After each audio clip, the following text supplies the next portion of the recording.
Hi guys, in today's video I will show you how to use TikTok green screen effect. The process is simple and easy. Make sure your TikTok app is up to date.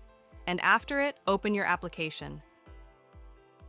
After it opens, you can use TikTok green screen effects on video and also on picture.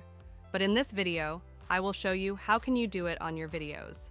So the first thing you have to do is tap on this plus sign, which is on the bottom of your mobile screen. First, let's move to the video section by swiping this to the right side. And here you cannot find the option of green screen. So how can you use it on your video? The process is simple. You can see the option effects on the bottom left. Tap on it. And here are some effects of TikTok. Here you have to tap on this search. And in the search bar, search for green screen. After searching, you will see a lot of different effects of green screen. Use this second one. You can see 879.1 million videos.